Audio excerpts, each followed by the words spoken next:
Welcome to episode 2 of Unsolicited Inspiration, where I just get to say whatever I want because that's how this works, my friends.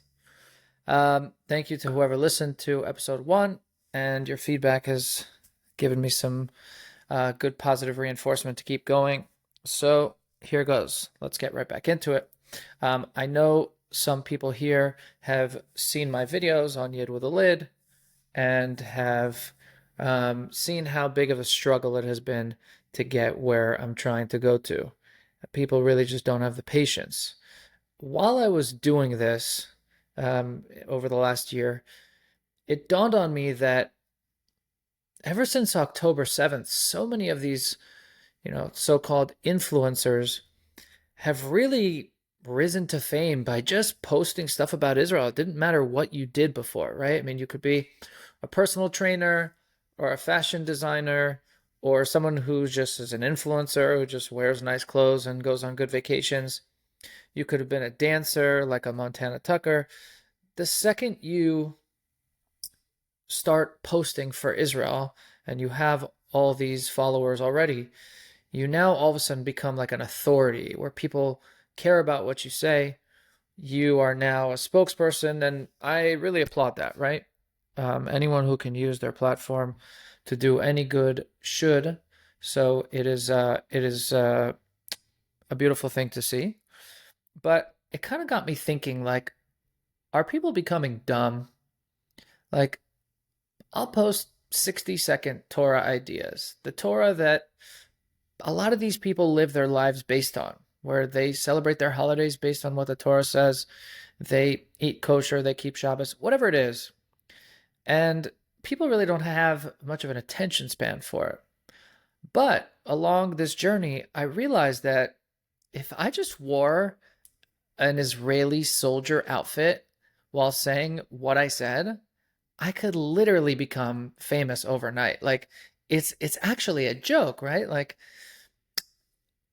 I'm actually thinking about doing it. I know this is crazy because I'm telling you all, but I'm really thinking about getting like an IDF costume, not costume, a uniform from my friend here who has one because he's actually a reservist in the IDF. But just wearing it in my videos and just seeing if, 500 views becomes 5,000 views. It's kind of crazy to me how I know October 7th was obviously a very sad day and a big deal, and there's been a lot of media and support around the Jewish people and covering it. So I'm not getting into any of that. I'm literally just talking about the fact that these days, if anyone does anything related to Israel, it automatically gets a lot more attention. And I feel like, without calling anyone out, a lot of people have kind of, you know, they're riding the coattails of thousands of people dying in order to get famous, in order to get some, Insta love or social media love.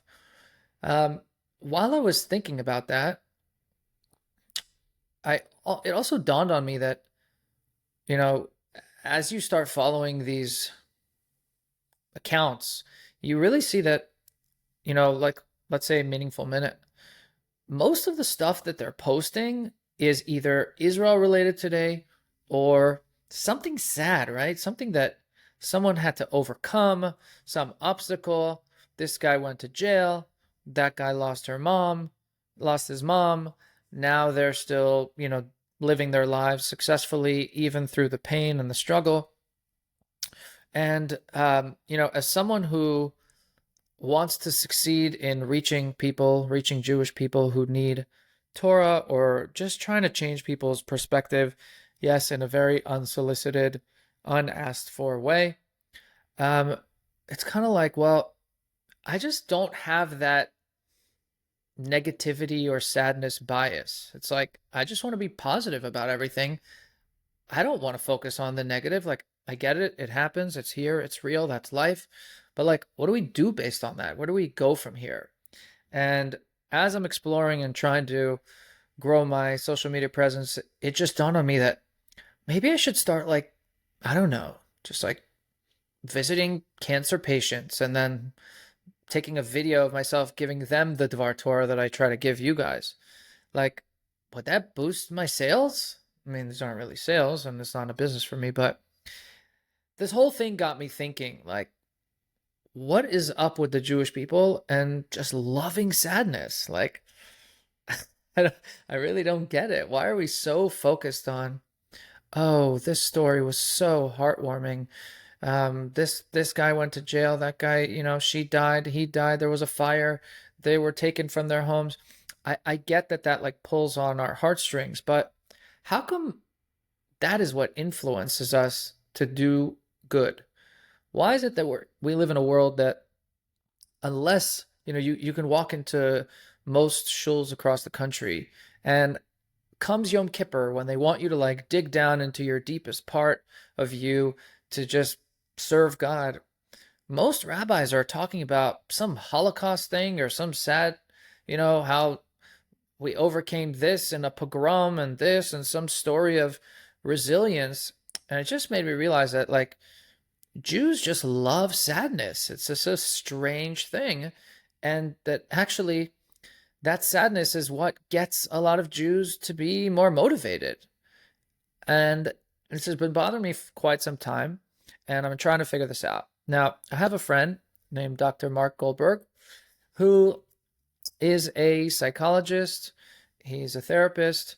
And we talked about some other things. But at one point down the road, I don't remember where we were, but we were talking about how pain hurts about 3 times more than pleasure does. If you could measure the effect on your brain, the amount that it consumes you, pain is much more significant or substantial as far as what it does to your brain, to your emotions, than pleasure is. For example, let's say, someone dies in someone's family, God forbid. That pain can stay with someone for years. But when someone's born, after the bris or after the kiddush, they're happy about it, but it's not what they think about all day, right? A lot of us have kids. We don't go around our lives saying every day, like, oh my God, I'm so happy because of these kids. But like, if you lose someone every year on Yizkor, every year when something comes up, a lot of people have a really hard time getting past that. If you've ever gambled, right? Everyone remembers their bad, bad, bad losses. They don't really remember the pleasure so much of that one time they won. Like, it's hard to associate and bring that back up in your memory so that you can really remember it, like to the point that you feel it. Whereas you can really feel that pain when you lost money in the casino.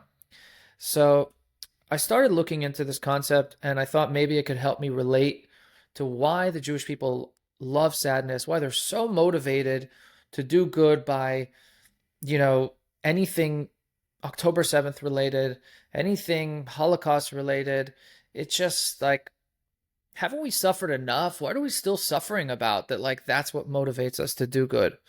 So I looked this up and there's something called the pleasure and pain principle. Anyone who knows psychology has probably come across this, but it's actually very interesting.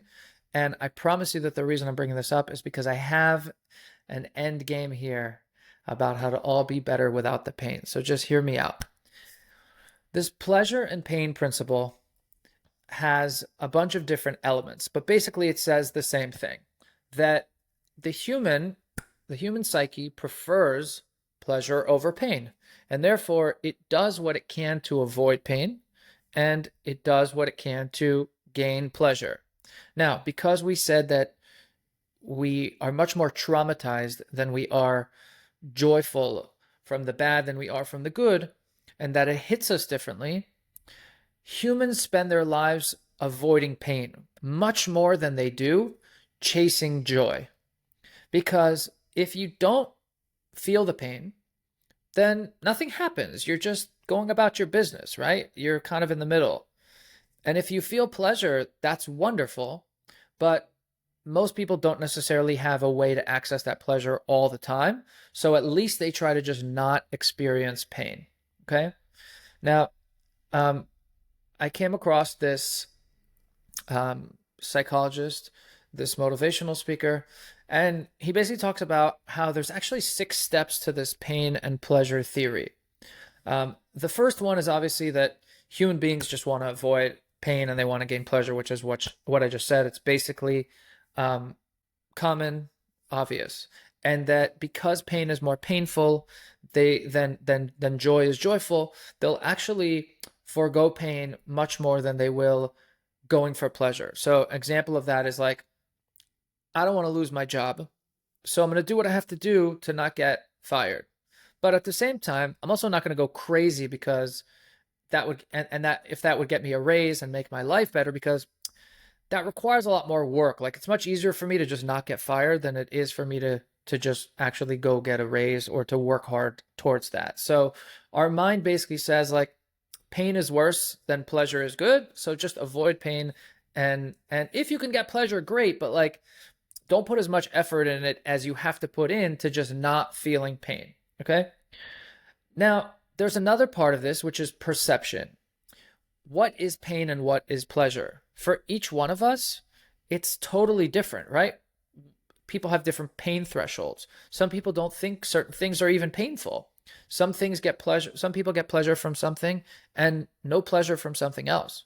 So there's a big part of pain and pleasure, which is a perception, okay? What we perceive as good, what we perceive as bad. And that has a lot to do with how we define pain and pleasure. Now, in this pain and pleasure theory, time is a big factor. What do I mean by that? Pain and pleasure are facts, right? There's something that for each person could be painful or pleasurable. But when something is more immediate, we give it more attention. Meaning, I will sacrifice pain in the future for immediate pleasure. Like, I will have 19 donuts right now or 5 slices of pizza, not thinking about the pain that it's going to cause to my body later on. Or I can stomach the short-term pain of working out because I gain pleasure from it in the long term. So it's not exactly on a flat timeline. Pain and pleasure are actually very much related as far as how we make our decisions and what motivates us. And that's what this is really all about. The fact that we're also motivated by sadness, by October 7th, by stories of cancer survivors and resiliency and Holocaust and pogroms and all this other stuff, or just overcoming difficulty. And time has a lot to do with this. So now that we know that time is one of the elements, we want to understand how we make decisions. Now, on top of all of that, emotion actually trumps all logic.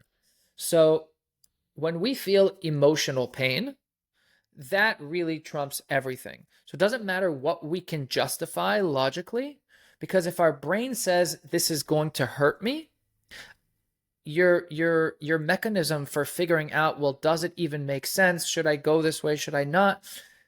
That goes out the window, because once your emotions kick in, which let's just say that your heart is responsible. Really, this is all stuff that your brain does. Your brain accepts prior trauma and then creates the emotion of it and says, okay, well, I don't want to do this anymore because I have an emotion that reminds me of how painful it was in the past. At this point, that's really your brain, even though we like to tell ourselves that that's our heart, but really our mind can overcome all of that.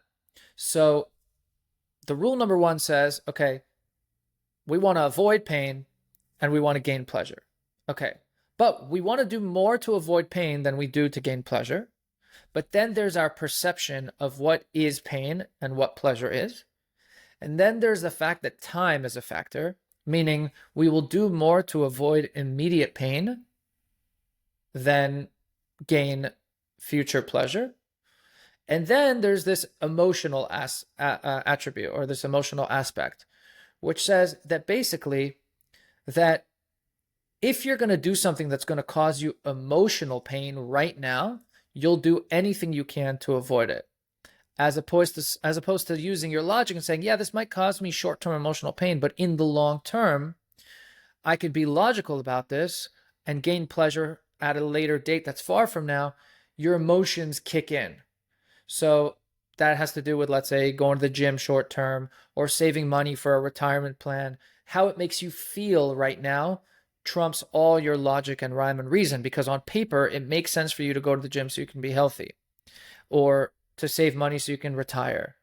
But because you never really had that body that you were dying to have from going to the gym, you don't even see the benefits. You have a hard time convincing yourself to feel that there's an active benefit from this. So you're just like, well, is that even real? I don't know. It doesn't feel real. It feels very far away. Even if on paper, someone could show you, a trainer could say, hey, look, if you eat this way for 6 months, if you work out this way for 6 months, it will be painful in the short term and will provide results, because that's what science says. If you don't feel like that, like if your emotion just says, who knows, I'll never have that body, that's when logic goes fully out the window.